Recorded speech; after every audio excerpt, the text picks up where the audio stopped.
Bon dia un altre cop, bon dia a tothom. Son las 10:05. Si os parece, vamos a empezar con el webinar. Así que, bueno, antes de nada, muchas gracias a todos por asistir a este webinar una vez más. Gracias, Carlos, gracias a los asistentes. Carlos Solís, como sabréis, es el director del máster y del Grupo A y, bueno, colaborador, profesor del colegio desde hace muchos años ya.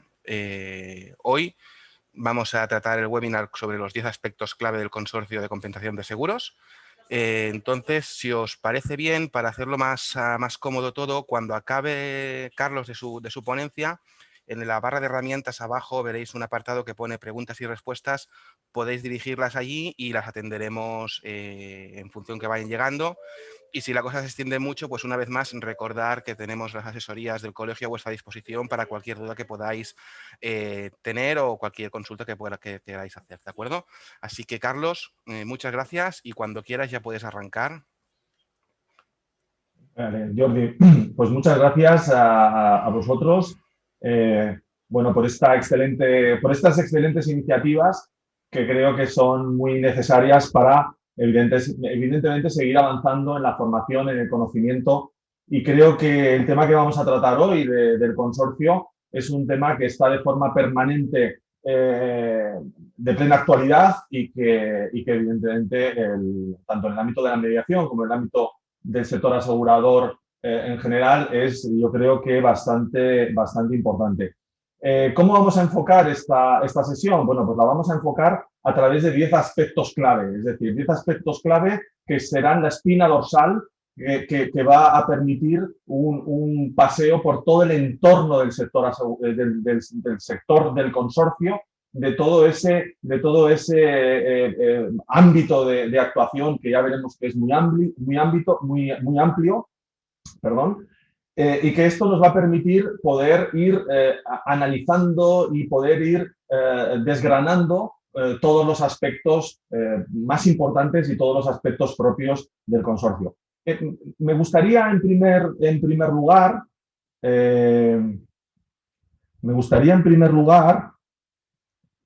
no me deja pasar la diapositiva. Ahora, perdón. Me gustaría en primer lugar invitaros a que hagamos una pequeña actividad en la que, si tenéis a disposición un papel y un bolígrafo, o si no, en el propio ordenador, si abréis el Word o algo, pues que lo que hagamos es responder a estas preguntas. Tenemos 6 casos concretos. Y la pregunta es, ¿el consorcio cubre en estos casos concretos? Tendríamos, en primer lugar, daños por agua de lluvia acumulada en la terraza de un primer piso y que este agua entra por la puerta del balcón y causa daños en la vivienda. ¿Esto estaría cubierto por el consorcio? Me gustaría que apuntásemos estas respuestas y cuando terminemos la formación volvamos otra vez sobre ellas y veamos un poco si ha cambiado o no nuestro punto de vista. Y aquí de lo que se trata simplemente es de hacer una pequeña valoración de cuál es el conocimiento que tenemos sobre el consorcio, simplemente para poder situarnos y ver un poco si hemos conseguido al final de la formación responder de forma diferente y evidentemente de una forma correcta. En segundo lugar, tendríamos daños a una persona atropellada por un vehículo cuyo conductor supera la tasa de alcohol permitida en sangre. En tercer lugar, ¿qué tendríamos? En tercer lugar, tendríamos daños causados por un vehículo robado. En cuarto lugar, tendríamos la pérdida total por la inundación de un ciclomotor asegurado, pero solo con la cobertura del seguro obligatorio del automóvil, el SOA. En quinto lugar, tendríamos daños causados por un vehículo con el recibo de renovación del seguro pendiente de pago desde hace 2 meses. Y en último lugar, tendríamos los daños por desprendimiento de una roca que cae sobre una vivienda. De lo que se trata es de apuntar las respuestas. ¿Cuáles de estos casos consideráis que el consorcio debería de asumir? Y si os parece bien, al final, pues volvemos otra vez sobre esta diapositiva que nos va a permitir pues, poder confrontar las respuestas. Espero que más o menos hayáis tomado todos nota. lo dejaré un poquito más, para que podáis ir respondiendo a estas 6, ¿de acuerdo? Y si os parece bien, continuamos. Continuamos. Bien. ¿Qué 10 aspectos son los que vamos a tratar? Bueno, pues los 10 aspectos que vamos a tratar a lo largo de esta sesión van a ser, en primer lugar, las características y la finalidad del consorcio.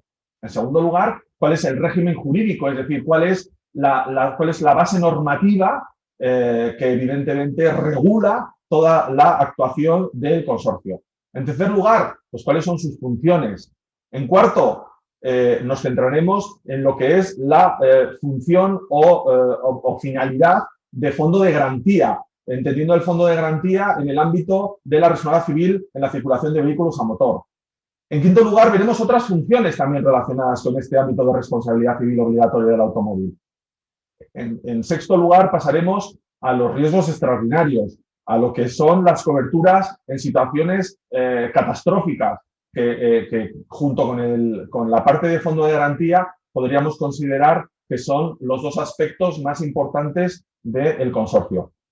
El tema 6 y el tema, en el punto 8 y en el punto 7 y en el punto 8, lo que vamos a ver son dos requisitos básicos. El primer requisito es el de no cobertura por parte de la entidad aseguradora y en el punto número 8 vamos a ver el requisito de contrato de seguro en vigor.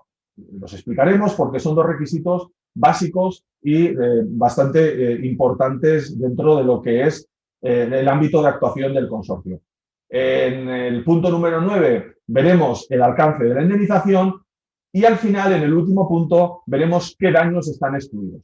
Con estos 10 puntos dibujaremos todo el ámbito de intervención del consorcio y podremos hacernos una idea bastante aproximada sobre esta institución. Características del consorcio. Bueno, pues el consorcio es un instrumento al servicio del sector asegurador. Y es un instrumento al servicio del sector asegurador porque además de una función aseguradora, tiene otro tipo de funciones. De hecho, el consorcio ha ido asimilando diferentes funciones adicionales a esa función inicial como fondo de garantía, a esa función inicial de cobertura de los riesgos extraordinarios, como hemos dicho anteriormente, y poco a poco se va configurando como una especie de entidad colaboradora, de entidad, digamos, imprescindible dentro del sector asegurador para, pues para cumplir con esos fines que inicialmente tuvo y que poco a poco se van ampliando. Es una entidad pública adscrita al Ministerio de Asuntos Económicos y Transformación Digital a través de la Dirección General de Seguros, de la cual depende directamente. Tiene patrimonio propio, esto es uno de los elementos que lo hace más especial, por decirlo de alguna manera. Esta posibilidad de tener un patrimonio propio y no depender de presupuestos públicos le permite poder actuar de una forma más ágil y le permite poder disponer de este patrimonio que él mismo genera y gestiona de una forma mucho más ágil y directa. Y su máximo órgano es un consejo de administración que está presidido por el director de la DGS, de la Dirección General de Seguros y Fondos de Pensiones, y en el que participan miembros del sector asegurador. Como bien he dicho antes, estamos hablando de una entidad que además de esas funciones aseguradoras hace otro tipo de funciones, lo cual requiere una organización y una estructura pues compleja y bastante importante. Es decir, estaríamos hablando de lo que es la estructura centralizada, pero es que además también dispone de 14 delegaciones territoriales que sirven de apoyo y además permiten poder tener una actuación más cercana con las determinadas zonas en las que se puedan producir determinadas situaciones. La presidencia del consorcio está en manos del presidente del director general de la DGS, que es Sergio Álvarez Camiña, y luego está Flavia Rodríguez Ponga, que es la directora general del consorcio. ¿Cuál es la finalidad, las finalidades del consorcio? Bueno, pues las finalidades del consorcio estarían, evidentemente, como hemos dicho, que es un instrumento imprescindible y colaborador del ámbito asegurador, pues su principal finalidad es esa, la de colaborar con el sector asegurador en todos esos ámbitos que tiene, digamos, identificados y que tiene dentro de su ámbito de actuación y en ese tipo o dentro de ese desarrollo de esas funciones que veremos más adelante, lo hace evidentemente en colaboración con todo el sector. También la de cubrir los riesgos que se determinen en su estatuto legal, es decir, luego veremos cuando hablemos de su régimen jurídico que la principal norma que regula el consorcio es el estatuto legal del consorcio. Evidentemente, dentro de este estatuto legal es donde se recoge todo su ámbito, es decir, todos los límites, todos los elementos que regulan y que definen cuál es su capacidad y dónde tiene que actuar y de qué manera tiene que actuar. En segundo lugar, otra de sus finalidades también es la de procurar una correcta recaudación de los recargos a su favor. La recaudación de forma directa no la va a hacer el consorcio, sino que son las entidades aseguradoras a través del cobro de las primas, a través del cobro de las primas, que lo que hacen es incluir una parte dentro de esa prima, que es la parte de recargo a favor del consorcio, y lo que tiene que hacer el consorcio es un control, una exigibilidad sobre que se haga para confirmar que se está haciendo una correcta recaudación de este capital, que es evidentemente la base del patrimonio propio que genera el consorcio. También tiene una finalidad barra función liquidadora de entidades aseguradoras. Es una función que ha adquirido, como he comentado antes, va adquiriendo funciones. Os pongo un ejemplo. Una de las últimas funciones que ha adquirido hace no muchos años es la del registro de los seguros obligatorios. Es decir, el consorcio se configura más allá de las funciones básicas que veremos más adelante, se configura como un instrumento cada vez más complejo y cada vez más completo que va adquiriendo determinadas funciones. Y evidentemente el principio de compensación, que luego desarrollaremos con más detalle, que es evidentemente es el principio básico sobre el que se fundamenta y sobre el que trabaja. Estas normas ya he comentado anteriormente que tendríamos en primer lugar el Estatuto Legal del Consorcio de Compensación como norma básica. Posteriormente y en desarrollo de esa función relacionada con la cobertura de los riesgos extraordinarios, pues hay un reglamento que detalla y que completa esa regulación del estatuto en base a esos riesgos catastróficos. Evidentemente tendríamos la ley de contrato de seguro porque estamos en el ámbito del contrato de seguro y es ley imperativa también para el consorcio. Tendríamos en esa parte de fondo de garantía relacionada con los vehículos a motor, tendríamos como régimen jurídico aplicable al consorcio la ley de responsabilidad civil y segunda circulación de vehículos a motor y el reglamento que lo desarrolla.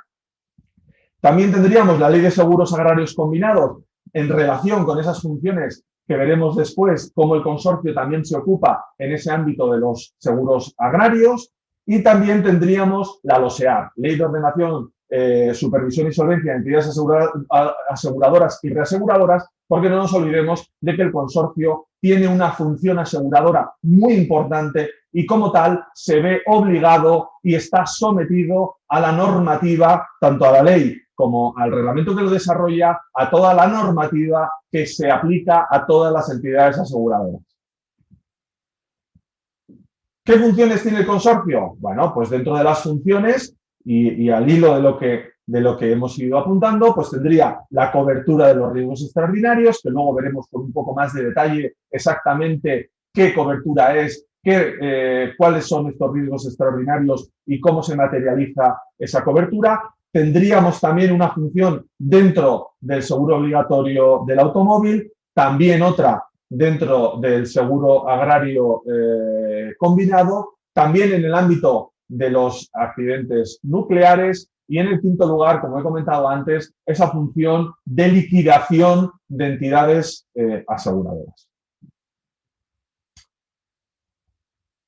El consorcio, dentro de la función de fondo de garantía, que es una de las funciones, junto con la de los riesgos extraordinarios, más conocida y más importante, sobre todo respecto de la colaboración que supone para el sector asegurador y sobre todo también con la finalidad de poder cumplir y de poder completar ese principio básico del ámbito de la responsabilidad civil de vehículos a motor, que es la protección de la víctima. La protección de la víctima es un principio general, la salvaguarda de los derechos que corresponden a los perjudicados, y lo que se busca en todo momento es que esos perjudicados que por circunstancias accidentales han sufrido unos perjuicios, pues tengan la posibilidad de ver esos perjuicios indemnizados, que tengan la posibilidad de obtener las indemnizaciones que corresponden. En este ámbito, ¿en qué interviene o cuándo interviene el consorcio? Bueno, pues el consorcio interviene para indemnizar los daños causados por vehículos desconocidos. En segundo lugar, los daños causados por vehículos que carezcan de seguro, vehículos sin seguro. En tercer lugar, la indemnización por los daños causados por vehículos robados.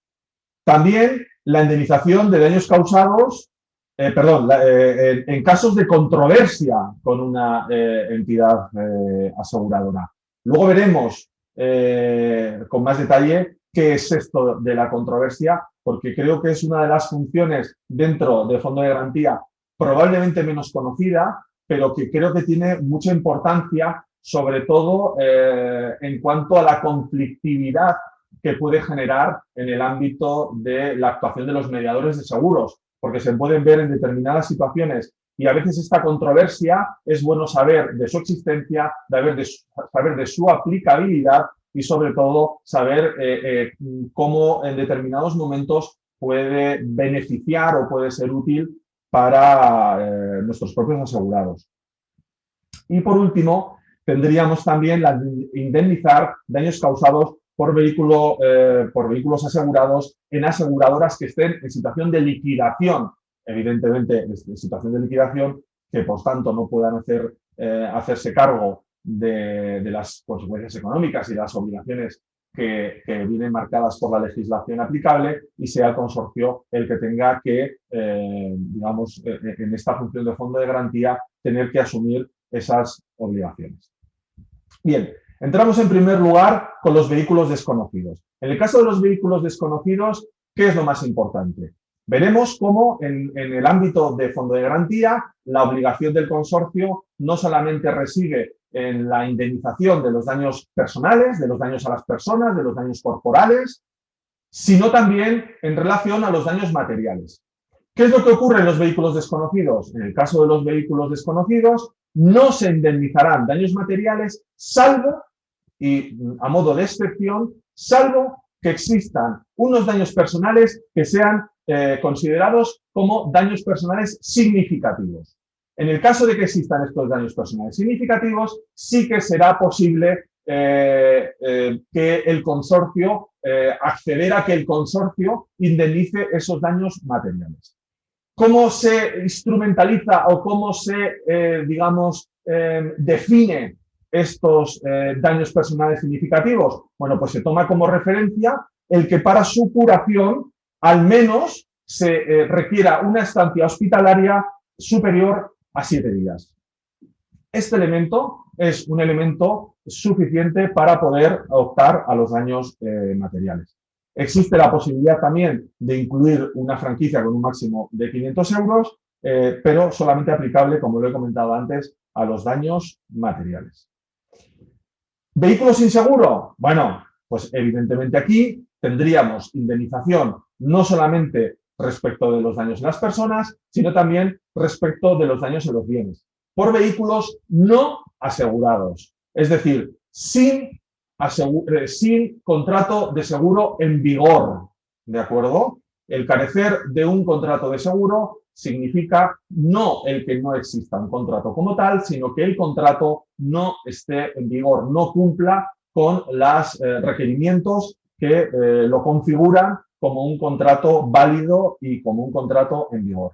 Y en este caso tendríamos vehículo causante que tenga su estacionamiento habitual en España. En este caso, el estacionamiento habitual se corresponde con la matrícula, ¿vale? Y en el caso de que sea un vehículo con matrícula, es decir, con estacionamiento habitual en un tercer país, en este caso será el consorcio el que pueda hacer frente a la indemnización siempre y cuando se ocasione el hecho dentro del territorio nacional. En segundo lugar, sea daños causados a personas residentes en el Estado. Y en tercer lugar, sean bienes, en el caso en el que se causen daños a bienes, que su propiedad esté situada en España. Estos son los requisitos. En cuanto a vehículos robados, pues en cuanto a vehículos robados, se indemnizarán los daños tanto en personas como en bienes, ocasionados en España, por vehículos que estén correctamente asegurados y siempre y cuando hayan sido objeto de robo o de robo de uso.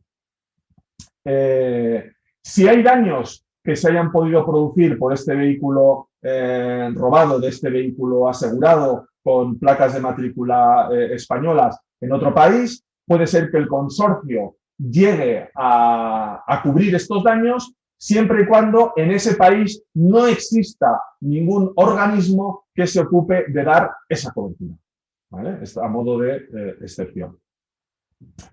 En el caso de la controversia, como os he comentado antes, la controversia es un apartado bastante importante y además que hay que tenerlo en cuenta en los casos. ¿Cuándo se produce la controversia? Bueno, pues la controversia se produce cuando entre el consorcio y la entidad aseguradora o la entidad que presuntamente asegura ese vehículo no se pongan de acuerdo respecto de la validez de ese contrato de seguro. Es decir, como veremos un poquito más adelante, el consorcio de compensación de seguros, dentro de esa actividad que hace extra aseguradora, de colaboración con el sector asegurador, una de sus funciones más importantes es la del control del fichero informativo de vehículos asegurados, el FIVA. Entonces, el consorcio es conocedor de primera mano de cuáles son las fechas o de cuáles son los movimientos que ha tenido un determinado seguro. Con lo cual, aprovechando esa función, lo que hace es, en el caso en el que llegue una reclamación por parte de un perjudicado y que sea una reclamación en base a la no existencia de un seguro en ese vehículo causante de esos perjuicios, el consorcio revisará cuál es la situación aseguradora de ese vehículo y si considera que ese vehículo tiene un contrato en vigor, informará al respecto. Si existe una controversia, ¿qué es lo que se busca aquí? Bueno, pues como he comentado antes, la protección de la víctima como principio básico en el ámbito de la responsabilidad civil, lo que hace es obligar a que no se le tenga a la víctima metida o esperando a tener una satisfacción de la indemnización porque previamente sea necesario dilucidar realmente esa controversia. Lo que se hace es que esa controversia se va a dilucidar a posteriori.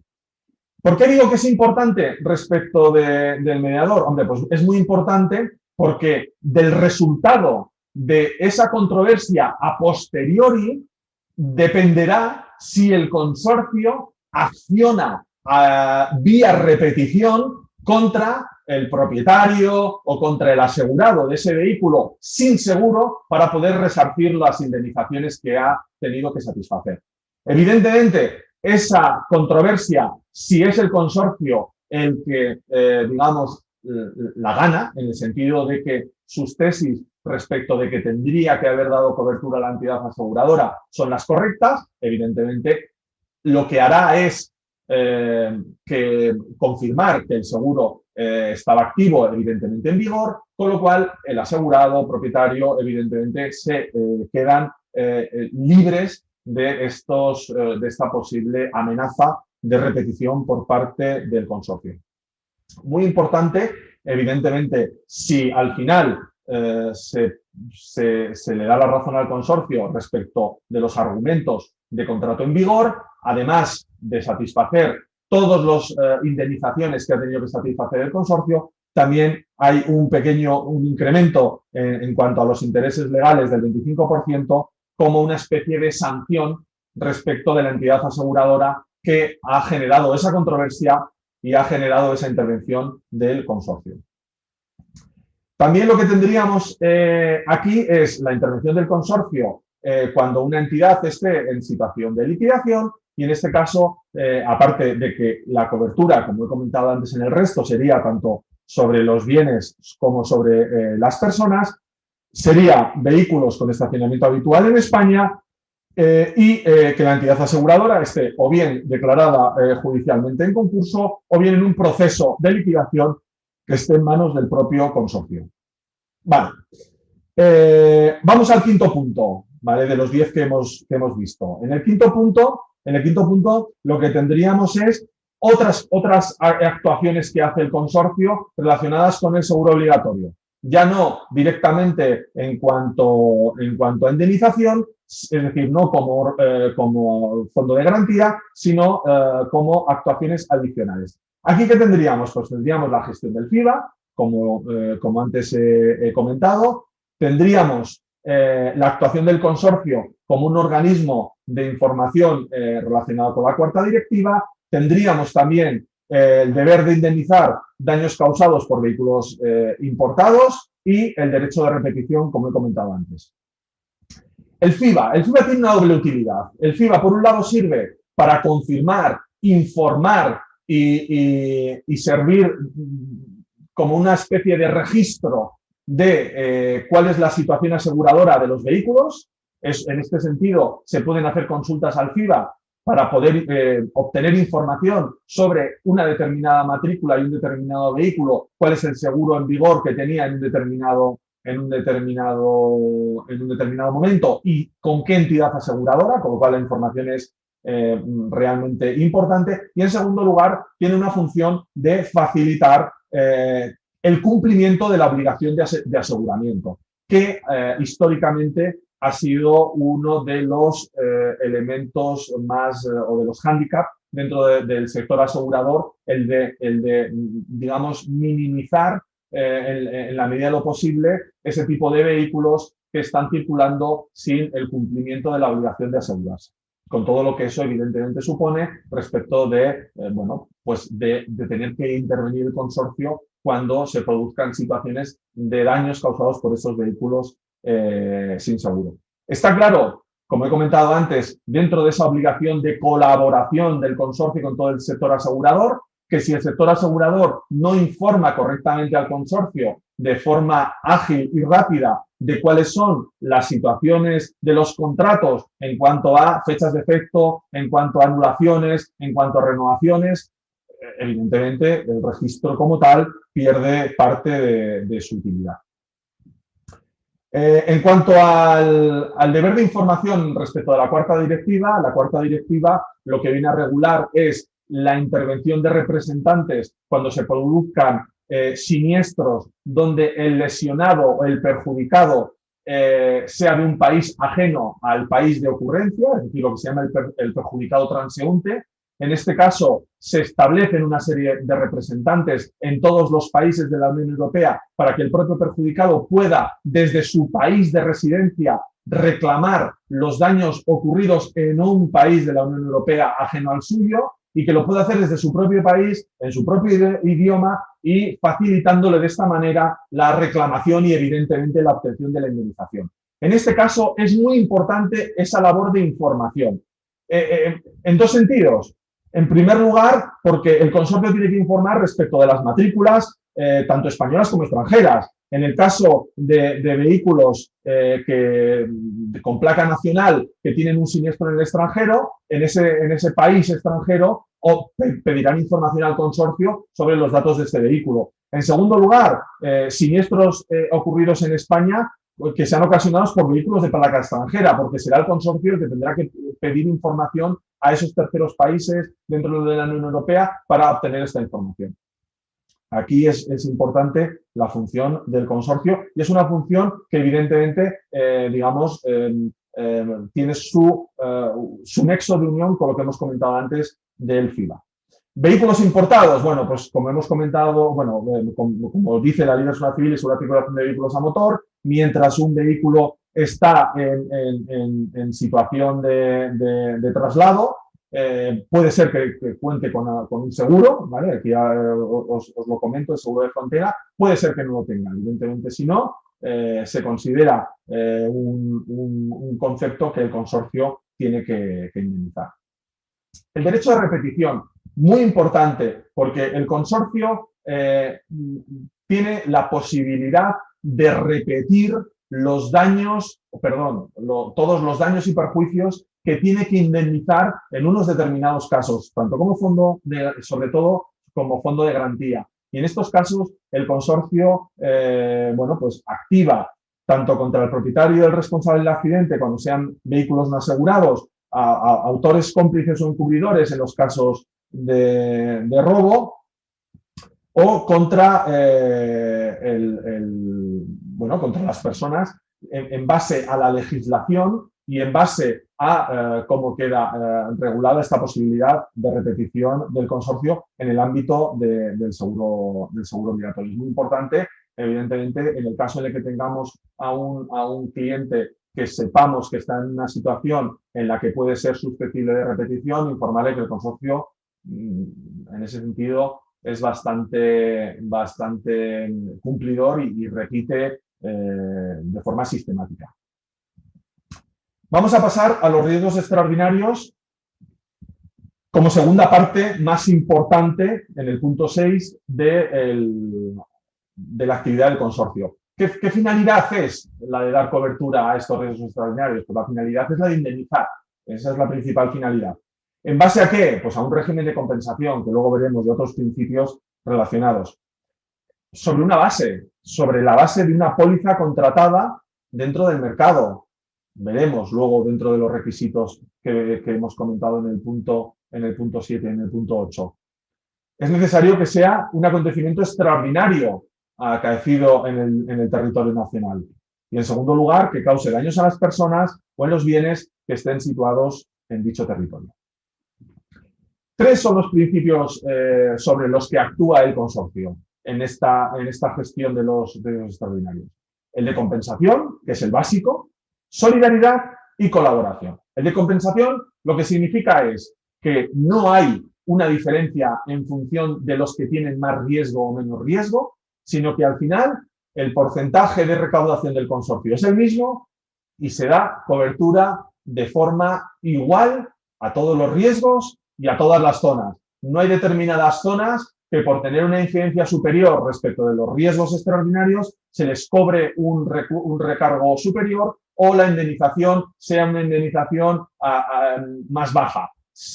Es un sistema de compensación precisamente basado en esa equiparación de riesgos, zonas geográficas, ámbitos temporales. No se valora más una póliza que haya tenido o haya estado asegurada una vivienda durante muchos años o que haya sido menos.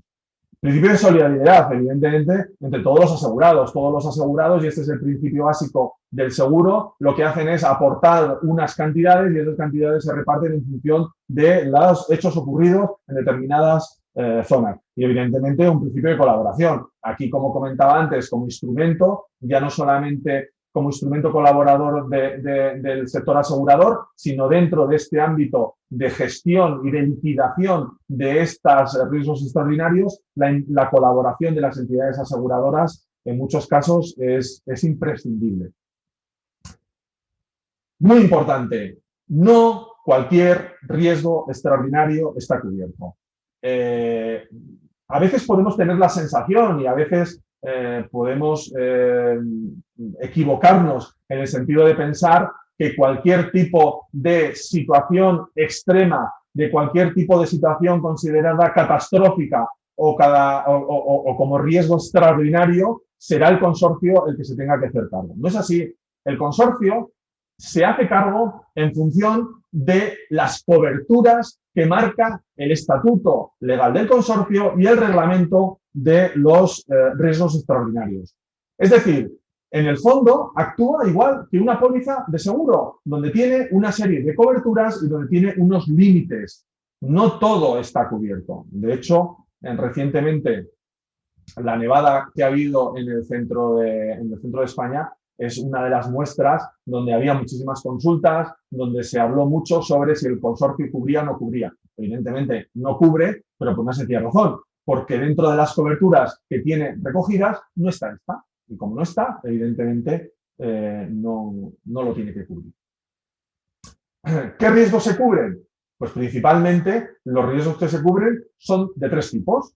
Riesgos de la naturaleza, esos riesgos extremos, extraordinarios, catastróficos. En segundo lugar, los hechos violentos. Y en tercer lugar, hablaríamos de actuación de las Fuerzas Armadas o cuerpos de seguridad del Estado en tiempos de paz. Pasando a los riesgos extraordinarios, uno de los elementos más importantes es que no solamente tenemos la cobertura relacionada con el hecho, sino que además hay una definición dentro de la legislación o dentro de la normativa del consorcio, donde se hace un acercamiento concreto al concepto natural, de hecho natural extraordinario, con la finalidad de saber realmente qué cubre el consorcio y qué no cubre el consorcio. De todas formas, al finalizar en el punto 10, veremos las exclusiones que evidentemente sirven para limitar y para afinar todavía más el ámbito del propio consorcio. En primer lugar, ¿qué tenemos? Pues tenemos el terremoto, y nos dice lo que es un terremoto, pues sacudida brusca del suelo, es decir, lo que ha pasado hace 4 días en la zona de Granada. ¿Qué tenemos en segundo lugar? Pues en segundo lugar tenemos el maremoto, ¿vale? Agitación violenta de las aguas del mar, ¿vale? Producida a consecuencia de la sacudida de fondos marinos provocadas por fuerzas que actúan en el interior del globo.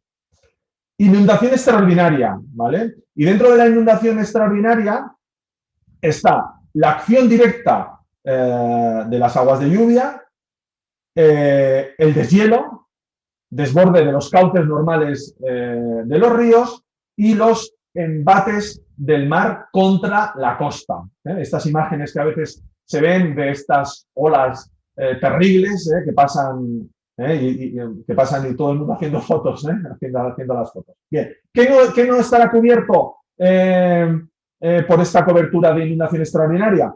Pues las aguas procedentes de presas, canales o alcantarillas o colectores que se puedan ver, se puedan ver dañados, ni la lluvia directa, caída directamente sobre el riesgo asegurado. Eso no está cubierto. Tendríamos, en cuarto lugar, la erupción volcánica. Recordáis hace unos años un volcán que tuvo todo el tráfico aéreo paralizado. Bueno, pues estaríamos hablando, pues aquí ya lo dice, escape de material sólido, ¿vale? Las caídas de los cuerpos siderales y aerolitos. Con el camino que llevamos desde el año pasado, yo no descartaría cualquier tipo de cobertura de estas, con lo cual tengámoslas muy en cuenta. Por último tendríamos las acciones relacionadas con el terrorismo. Tendríamos la tempestad ciclónica típica. Aquí hay que definir 4 tipologías: los ciclones violentos de carácter tropical, las borrascas frías intensas, los tornados y los vientos extraordinarios. Y cada uno de ellos con sus especificaciones. En el tema de los ciclones tiene que haber vientos superiores a 96 km/h más lluvias superiores a 40 litros de agua por metro cuadrado y hora. En el caso de las borrascas, vientos superiores a 84 y temperaturas inferiores a los 6 grados bajo cero. En el caso de los tornados, estaríamos hablando de borrascas que generan tempestades giratorias. Y en el caso de los vientos extraordinarios, que probablemente es dentro de los 4 el más habitual de momento, porque con esto del cambio climático no sabemos qué es lo que va a ocurrir, estaríamos hablando de los vientos extraordinarios que superen los 120 kilómetros horas estamos hablando de rachas, evidentemente no tiene por qué de forma continuada. Tendríamos la rebelión, la sedición como tipos penales y tendríamos que acudir al Código Penal para saber su definición concreta. Estaríamos con el motín, donde esta relación no lo podemos confundir con actos terroristas o tumulto popular. El tema del tumulto popular es cuando en tiempos de paz pues, se produzca una alteración del orden que puede producir lesiones en las personas. Y luego, por último, lo que hemos comentado antes de hechos o actuaciones de las fuerzas armadas, fuerzas y cuerpos de seguridad del Estado en tiempos de paz. Requisito de no cobertura. Es muy importante. El monopolio de la cobertura de los riesgos extraordinarios no está en manos del consorcio. Esto es un elemento muy importante. El consorcio lo cubre, pero no significa que no tenga este monopolio. Puede darse cobertura por parte de las entidades. No es lo que hacen, evidentemente, porque habría que valorar realmente el motivo de hacerlo. Pero es muy importante que dejemos claro que el consorcio dará cobertura de riesgos extraordinarios cuando no se dé cobertura por parte de la entidad aseguradora, por parte de ese contrato concreto. Es un elemento que hay que confirmar y es un elemento muy importante. Esta falta de cobertura puede venir por 2 motivos. En un primer lugar, porque esté específicamente y expresamente, no esté ni específica ni expresamente amparado por el contrato, es decir, que no esté cubierto por el contrato. Y en segundo lugar, puede ser que esté cubierto por el contrato, pero si es una entidad que está en situación de liquidación, no podrá, ejercer o no podrá, dar respuesta a esta obligación. En segundo lugar, póliza en vigor. ¿Qué significa póliza en vigor? Primero, que existe una póliza contratada. En segundo lugar, dentro de un ramo de los que sí que tienen aparejada cobertura automática de riesgos extraordinarios, hay una lista y hay una serie de ramos que no llevan aparejada esta cobertura. En tercer lugar, que la cobertura alcanzará los mismos bienes y las personas y las sumas aseguradas que se completen, que estén relacionadas en dicha póliza. Y por último, al corriente de pago. Es un requisito muy importante. El consorcio, cuando solicita la documentación, pide de forma expresa que se informe de cuándo ha sido pagado el recibo. Muy importante que tengamos este elemento claro. En el número 9, el alcance de la indemnización. Bueno, pues tenemos los daños materiales, solo daños directos, muy importante. La pérdida de beneficios relacionada con esos daños materiales y resulta de ese daño directo, y los daños en las personas, donde se cubre tanto fallecimiento como la incapacidad temporal como la incapacidad permanente. Pasamos a los daños excluidos. Hemos hecho ya un repaso de estos 10 puntos. Hemos centrado esta cobertura tanto de fondo de garantía como de riesgos extraordinarios, y dentro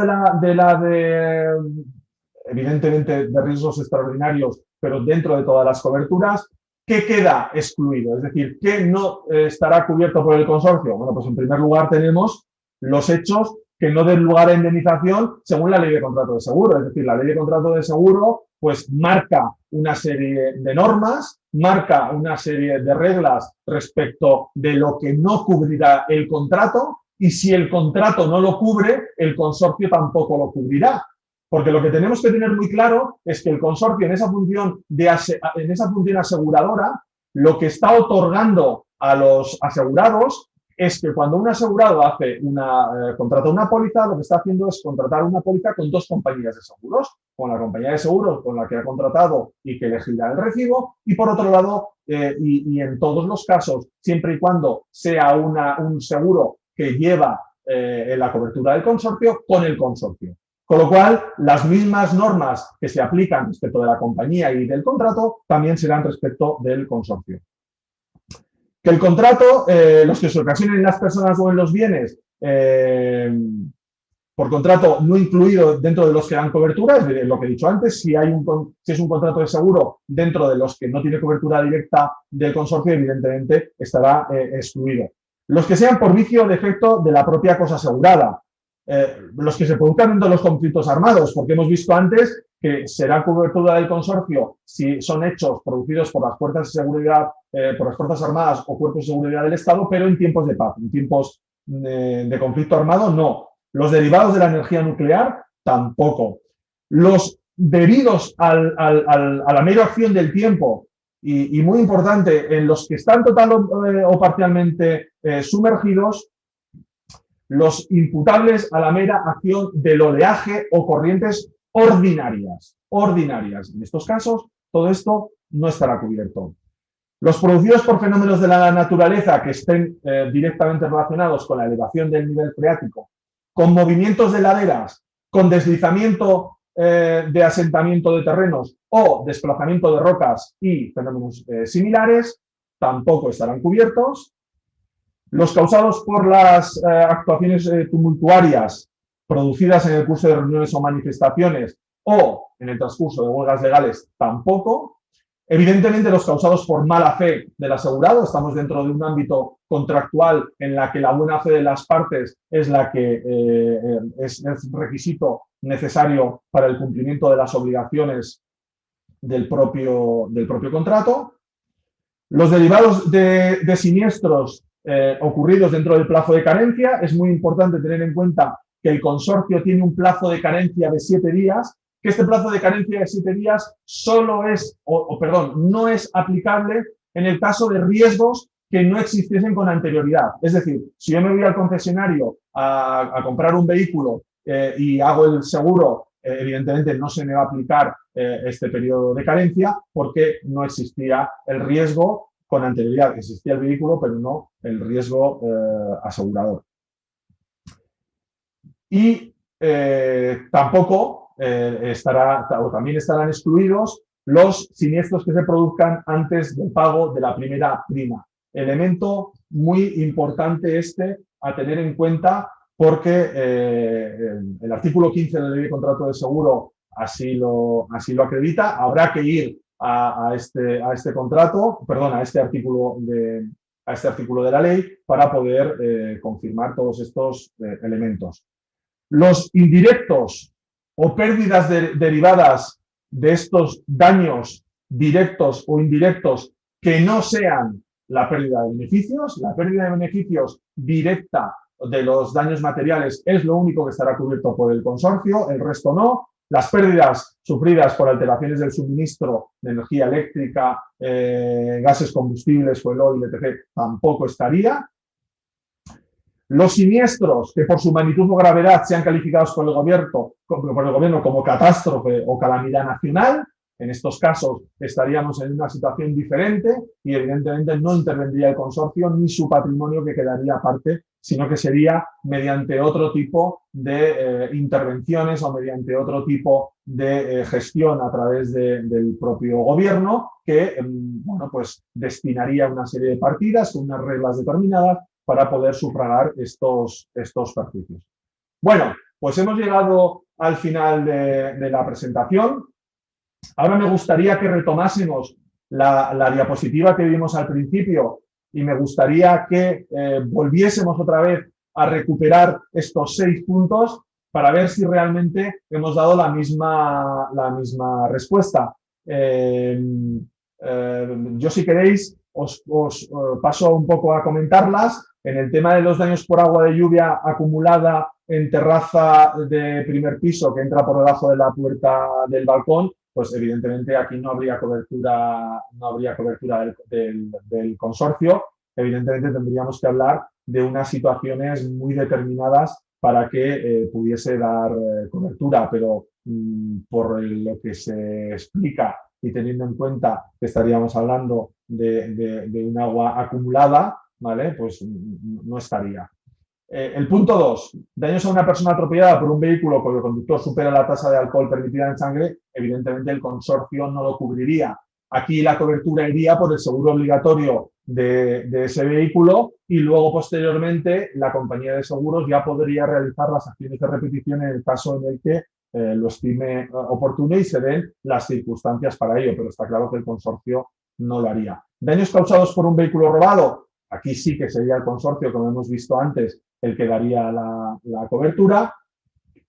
En el punto 4 tendríamos la pérdida total por inundación de un ciclomotor asegurado solo con el seguro obligatorio.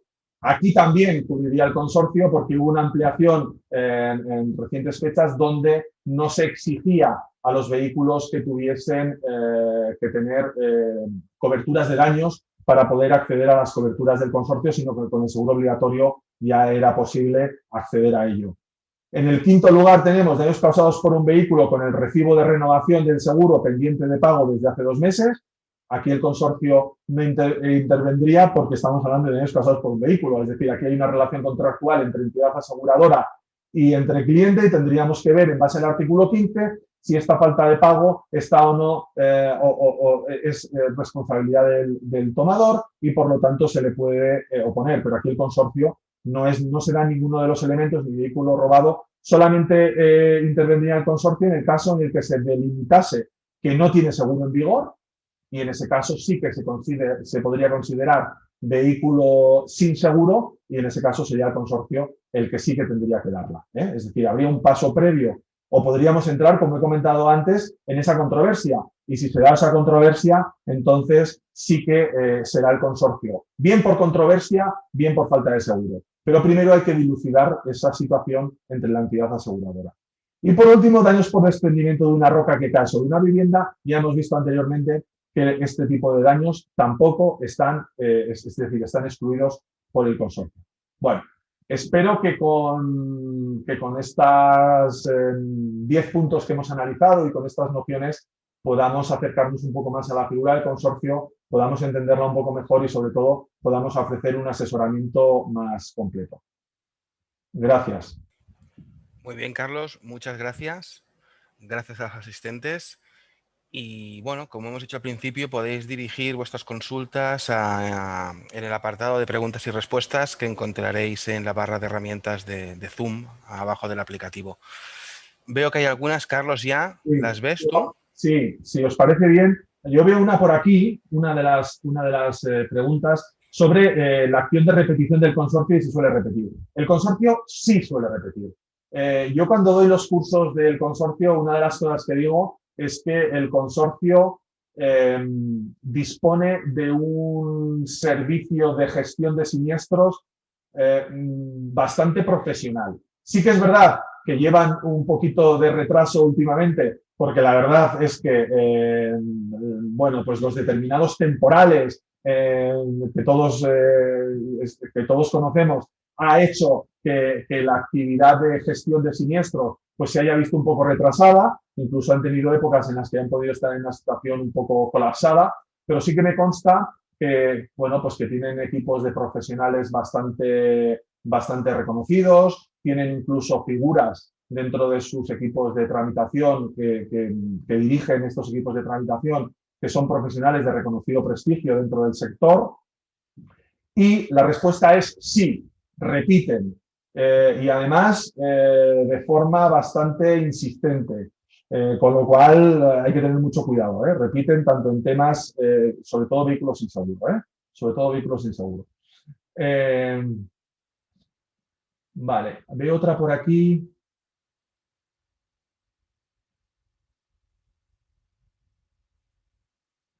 Vale. Me preguntan si una manifestación no autorizada podría estar amparada por el seguro y luego posteriormente por el consorcio. Bueno, ya lo he comentado antes que para que se active la intervención del consorcio, la cobertura del consorcio, es necesario que no esté amparado por el seguro, con lo cual no se puede dar esa dualidad.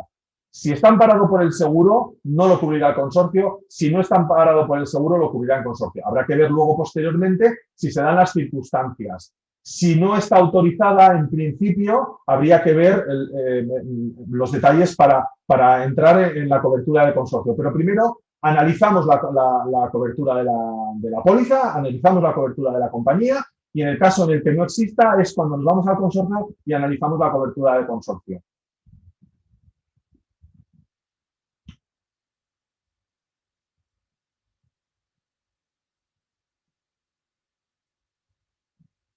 Vale, también me hacen una pregunta sobre el tema de, bueno, de las pólizas que no hayan podido entrar en vigor y que se haya producido un siniestro. Bien, yo entiendo que es un elemento que preocupa, porque claro, ya lo he comentado antes, que si se produce el siniestro con anterioridad a la entrada en vigor de la póliza, el consorcio no va a indemnizar. Otra cosa es que esta falta es decir, que esta falta de pago de la prima sea responsabilidad del asegurado. El artículo 15 de la ley de contrato de seguro lo que viene a decir es que, es decir, se deberá de determinar si es por culpa del tomador. Si el impago se produce por culpa del tomador, es cuando se le aplicará las consecuencias de no haber cumplido con el pago de la prima. Es un elemento que evidentemente hay que analizar cada caso, hay que ver cada caso, hay que aplicar la ley de contrato de seguro y hay que ver realmente los motivos por los que no se ha producido ese pago. Eso es muy importante. A ver. A ver.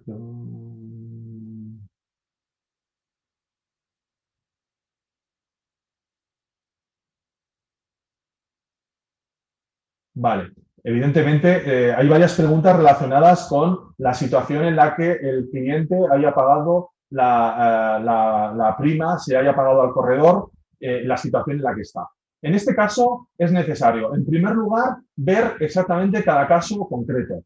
Hay que ver cada situación y hay que ver cada uno de los casos. Y sobre todo lo que tenemos que tener en cuenta aquí es qué es lo que nos dice la ley que se aplica a los mediadores, en este caso la actual ley de distribución, respecto de los efectos que produce el pago de la prima al mediador.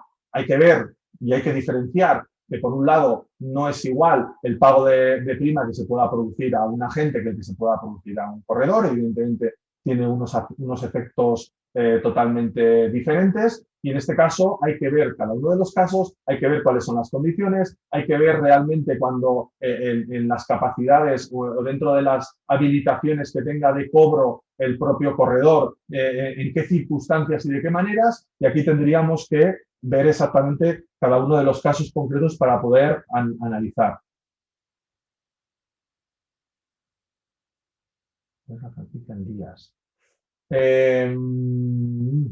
A ver. Sigo mirando las preguntas.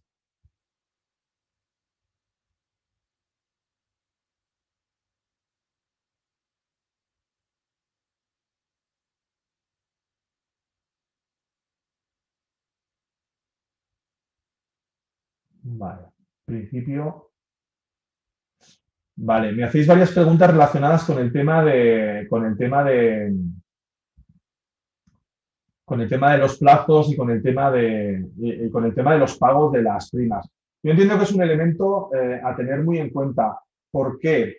Porque en ocasiones, ¿qué es lo que ocurre? En ocasiones ocurre, yo creo que cada vez menos, pero sí que yo recuerdo una sentencia de hace un par de años en la que una empresa de forma sistemática no os voy a decir que demorase los pagos, pero bueno, sí que jugaba un poco pues, con los pagos en función de determinadas circunstancias, pues los pagaba pasados 2 meses, pasados 3 meses.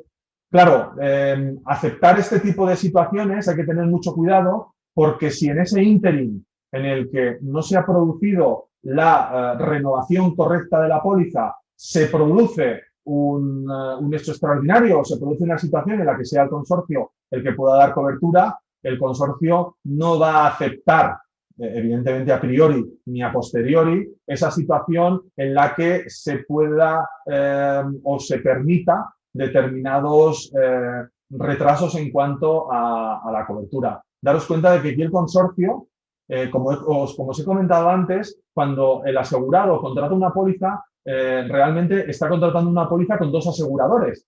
Y si hay un asegurador que, bueno, pues que tiene una manera de actuar respecto de el hecho de que la prima, bueno, se pueda liquidar de una forma más o menos flexible, esto no obliga a que el consorcio pueda afectar esas mismas reglas, sino que el consorcio se irá al respeto escrupuloso de lo que dice la ley de contrato de seguro. Entonces, en esos casos sí que estaríamos o sí que podríamos estar en una situación en la que el impago, en la que la no renovación en tiempo y forma es una situación que es achacable al propio tomador. Y en ese caso, el consorcio, la decisión que tomará, como en este caso que os comentaba de esta sentencia, la decisión que tomó el consorcio fue la de rechazar la cobertura, y en la audiencia provincial le dieron la razón al consorcio precisamente porque no se había cumplido con la obligación de renovación correcta de la póliza.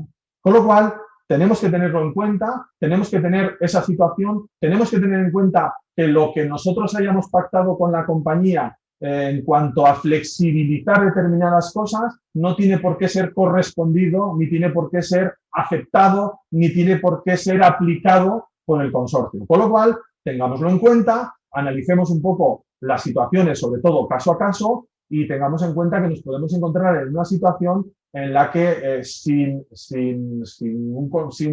un conocimiento previo podemos perjudicar a nuestros propios asegurados. Perfecto, Carlos. Si te parece, pasamos a la última pregunta y cerramos el webinar, que llevamos ya una horita. Vale, yo en principio, vale, tema de patinetes eléctricos. Uf, madre mía. Bueno, entrar en el tema de los patinetes eléctricos, teniendo en cuenta que estamos en una fase de centrar el tema, bueno, a ver, hay que tener en cuenta que el patinete eléctrico y la obligatoriedad de aseguramiento, de momento del patinete eléctrico, cuidado, el patinete eléctrico dentro de unas circunstancias, es decir, hay patinetes eléctricos que superan una determinada velocidad y que superan unas determinadas características, donde hay normativa que los puede llegar a considerar vehículos eléctricos, vehículos a motor, con lo cual en este caso sí que podríamos entrar en unas circunstancias en las que se podría dar entrada al consorcio. Cuidado porque al final la situación del patinete en sí mismo en cuanto a cómo se tiene que regular, ya no desde el punto de vista nacional, menos desde el punto de vista local, sino ya a nivel supranacional, a un nivel europeo, tiene una serie de consecuencias. Las consecuencias están determinadas, en primer lugar, por la consideración que tienen esos vehículos de movilidad personal.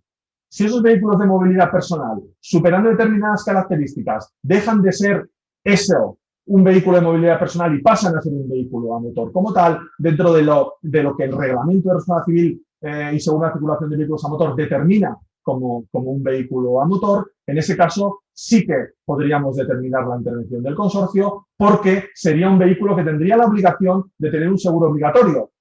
El problema es que no tenerlo supondría el que el consorcio tuviese que intervenir por vehículos sin seguro, evidentemente posteriormente pudiéndolo repetir a esos asegurados. El problema es que estamos en una situación en la que no hay una regulación adecuada y donde nos podemos encontrar con que una persona por desconocimiento está utilizando uno de estos vehículos que ya no es un vehículo de movilidad personal como tal, sino un vehículo a motor y además la exigencia no es la exigencia de tener una póliza de responsabilidad civil de patinetes, porque probablemente estas pólizas ya vienen o ya limitan a determinados tipos de vehículos, con lo cual todo es consecuencia de él y entramos en una situación en la que es necesario avanzar mucho más. Llegaremos a estas cosas, pero de momento no, precisamente porque no se están tomando las decisiones a nivel, ya os digo, no nacional, sino a nivel supranacional para buscar Hay pequeños intentos por parte de la Unión Europea en cuanto a limitar qué es un vehículo de movilidad personal y